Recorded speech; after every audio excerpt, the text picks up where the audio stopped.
मैं वाशीम की इस पावन धरती से पोहरा देवी माता को प्रणाम करता हूं। आज नवरात्र में मुझे माता जगदम्बा के मंदिर में उनका आशीर्वाद प्राप्त करने का सौभाग्य मिला है। मैंने संत सेवालाल महाराज और संत रामराव महाराज जी की समाधि पर जाकर उनका आशीर्वाद भी लिया है। मैं इस मंच से इन दोनों अपने महान संतों को शीश झुका करके नमन करता हूं। आज महान योद्धा और गोंडवाना रानी दुर्गावती जी की जन्म जयंती भी है। पिछले वर्ष देश ने उनकी 500वीं जन्म जयंती मनाई थी। मैं रानी दुर्गावती को भी नमन करता हूं। साथियों, आज हरियाणा में मतदान भी हो रहा है। मैं हरियाणा के सभी देशभक्त लोगों से अपील करूंगा कि ज्यादा से ज्यादा संख्या में वोट करें। आपका वोट हरियाणा को विकास की नई ऊंचाई पर ले जाएगा। साथियों, नवरात्रि के इस पवित्र समय में मुझे अभी पीएम किसान सम्मान निधि की 18वीं किस्त जारी करने का अवसर मिला है। देश के 9.5 करोड़ किसानों के खातों में आज 20,000 करोड़ रुपए ट्रांसफर किए गए हैं। महाराष्ट्र की डबल इंजन की सरकार तो यहां के किसानों को डबल फायदा पहुंचा रही है। नमो शेतकारी महासम्मान योजना के तहत महाराष्ट्र के 90 लाख से ज्यादा किसानों को करीब 1900 करोड़ रुपए दिए गए हैं। आज कृषि, पशुपालन और किसान उत्पाद संघ एफपीओ से जुड़े सैकड़ों करोड़ रुपए के प्रोजेक्ट भी जनता को समर्पित किए गए हैं। पोहरा देवी के आशीर्वाद से मुझे अभी लाड़की बहन योजना की लाभार्थियों को मदद देने का भी सौभाग्य मिला है। ये योजना नारी शक्ति का सामर्थ्य बढ़ा रही है। मैं महाराष्ट्र के भाई बहनों को, देश के सभी किसान भाई बहनों को हार्दिक बधाई देता हूं।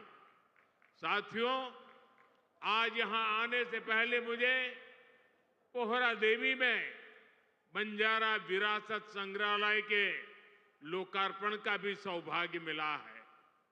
देश की महान बंजारा संस्कृति, इतनी बड़ी विरासत, इतनी प्राचीन परंपरा, ये म्यूजियम देश की नई पीढ़ियों को इनसे परिचित कराएगा।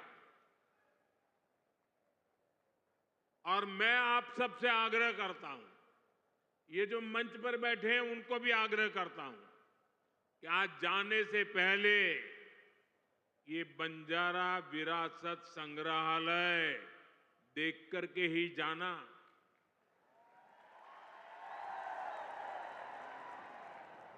मैं देवेंद्र जी को बधाई देता हूं।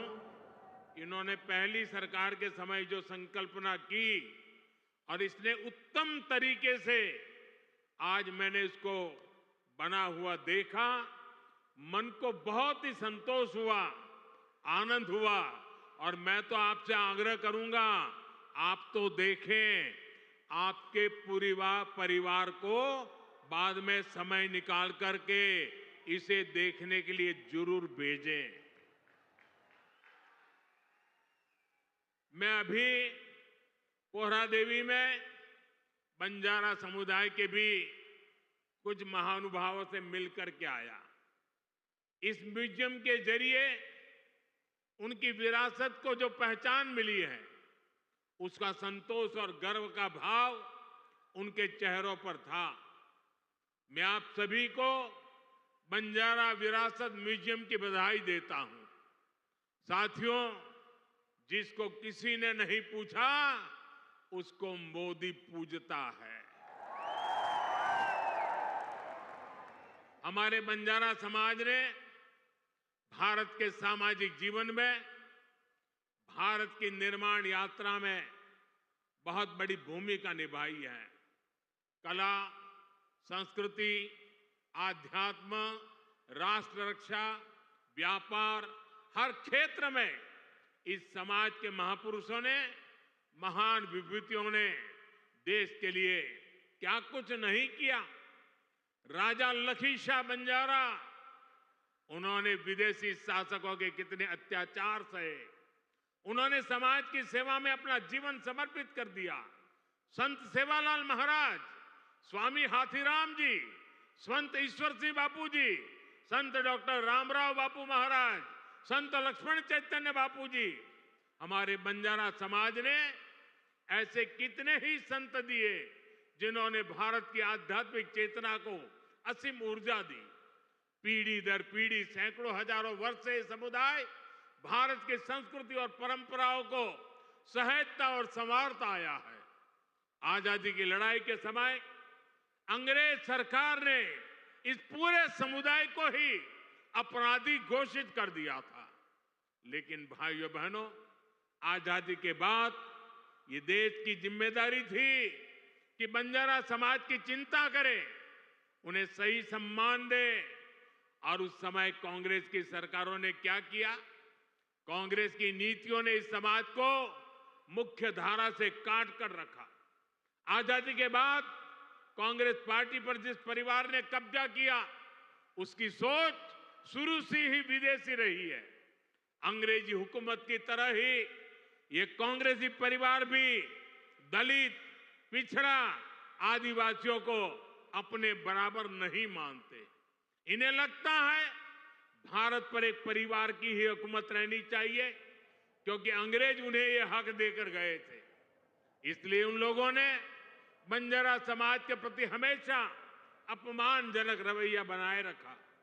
साथियों, एनडीए की केंद्र सरकार ने ही गुमंतु, अर्धगुमंतु समुदाय के लिए कल्याण बोर्ड का गठन भी किया है। इस समाज के सांस्कृतिक पहचान को सही सम्मान मिले, इस दिशा में भी बीजेपी सरकार और एनडीए सरकारें लगातार काम कर रही है। विकास की गति तेज करने के लिए राज्य सरकार ने संत सेवालाल महाराज बंजारा तांडा समृद्धि अभियान भी चलाया है। साथियों, हमारे इन प्रयासों के बीच आपको ये भी याद रखना है कि कांग्रेस और महाआघाड़ी का आपके प्रति क्या रवैया रहा है। जब फडणवीस जी मुख्यमंत्री थे, तब पहरा देवी तीर्थ क्षेत्र के विकास की योजना बनी थी, लेकिन बीच में महाआघाड़ी की सरकार आई और उन्होंने इस काम पर ब्रेक लगा दिया। पहरा देवी तीर्थ क्षेत्र का विकास तब आगे बढ़ा जब महायुति शिंदे जी के नेतृत्व में फिर से यहां सरकार बनी। आज इस योजना पर 700 करोड़ रुपए खर्च किए जा रहे हैं। इस तीर्थ स्थल के विकास से भक्तों को आसानी होगी और आसपास के क्षेत्रों में विकास भी तेज होगा। भाइयों और बहनों, बीजेपी अपनी नीतियों से वंचित समाज को आगे बढ़ाना चाहती है, जबकि कांग्रेस सिर्फ लूटना जानती है। कांग्रेस गरीब को गरीब बनाकर रखना चाहती है। कमजोर और गरीब भारत कांग्रेस को, उसकी राजनीति को बहुत सूट करता है। इसलिए आप सभी को कांग्रेस से बहुत सावधान रहना है। आज कांग्रेस को पूरी तरह से अर्बन नक्सल का गिरोह चला रहा है। कांग्रेस को लगता है कि अगर सब एक हो गए तो देश को बांटने का उनका एजेंडा फेल हो जाएगा। इसलिए हमें आपस में लड़वाना चाहते हैं। पूरा देश देख रहा है कांग्रेस के खतरनाक एजेंडों को। विकास सपोर्ट, किसका सपोर्ट मिल रहा है? जो लोग भारत को आगे बढ़ने से रोकना चाहते हैं, वो इन दिनों कांग्रेस के सबसे करीबी दोस्त हैं। इसलिए समय एक होने का है। हमारी एकता ही देश को बचाएगी। भाइयों और बहनों, मैं महाराष्ट्र के लोगों को कांग्रेस की एक और करतूत बताना चाहता हूं। आपने खबरों में देखा होगा, अभी दिल्ली में हजारों करोड़ रुपए का ड्रग्स पकड़ा गया। और देखिए दुख की बात, इस ड्रग्स रैकेट का मुख्य सरगना कौन निकला? कांग्रेस का एक नेता उसका मुख्य सरगना निकला। कांग्रेस युवाओं को नशे की लत में धकेलकर उस पैसे से चुनाव लड़ना और जीतना चाहती है। हमें इस खतरे से सावधान रहना है और दूसरों को भी सावधान करना है। हमें साथ मिलकर ये लड़ाई जीतनी होगी।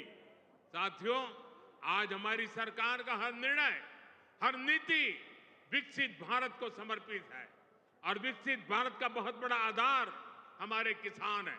किसानों को सशक्त बनाने की दिशा में आज कई बड़े कदम उठाए गए हैं। आज 9,200 किसान उत्पाद संघ एफपीओ देश को समर्पित किए गए हैं। अभी कृषि के लिए कई इंफ्रास्ट्रक्चर प्रोजेक्ट का भी लोकार्पण हुआ है। इनसे कृषि उत्पादों के स्टोरेज, प्रोसेसिंग और प्रबंधन की क्षमता बढ़ेगी। ये सारे प्रयास किसानों की आय बढ़ाने में मदद करेंगे। वैसे यहां महाराष्ट्र में तो किसानों को एनडीए सरकार में डबल फायदा हो रहा है। एकनाथ जी शिंदे की सरकार ने किसानों का बिजली बिल भी जीरो कर दिया है।